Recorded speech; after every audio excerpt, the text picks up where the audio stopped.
বিয়ে বাড়ি মানে প্রচন্ড চাপের ব্যাপার। এখন আমি ইউজ করছি একটা ময়শ্চারাইজার, আমি তো ভিগো ইউজ করলাম। আর যেহেতু দিনের বেলায় মানে এটা ডে মেকআপ হচ্ছে, সেই জন্য আমি এখানে ভিগোটা ইউজ করছি।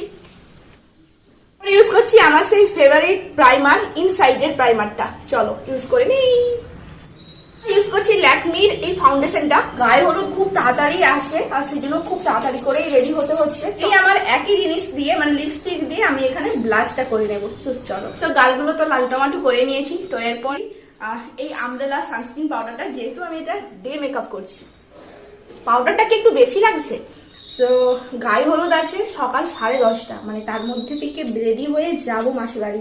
সো খুব তাড়াহুড়ো হয়ে শীতকাল, সেহেতু লিপস্টিকের আগে এই লিপ বামটা আমি অ্যাপ্লাই করে নিই। এখানে এলিটিনের রেড কালারের লিপস্টিকটা ইউজ করেছি। এবার চলো চুলটা বেঁধে নিই, আর চুলটা দেখা যাক কি করবো। আর এখন এরকম ভাবে বেঁধেছি, তো দেখা যাক। আমার ইচ্ছা আছে যে একটু ফুল টুল গুলো লাগানোর, তো চলো আমি চেষ্টা করি। হ্যাঁ, আর এখানে আমি আমার গায়ে হলুদের গয়না পরছি, মানে এটা আমি কানে পরবো। আই হোপ ভালো লাগবে। আমি অলমোস্ট রেডি হয়ে গেছি। আর আইলাইনারটা আর টিপটা তো মানে আমি আয়না দেখে পরবো বলে চলে গেছিলাম নিচে।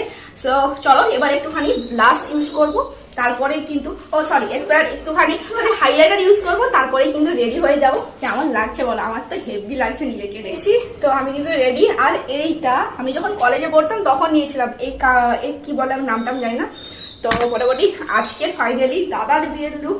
ব্যাগটা নিয়েছি, তো লাল করে বলে আমি এতটাই ফেড আপ হয়ে গেছিলাম। তো সেই জন্য আজকে হলুদ আর এই পিঙ্কের কম্বিনেশনটা কেমন লাগছে তোমরা কিন্তু জানিও। আর টাটা।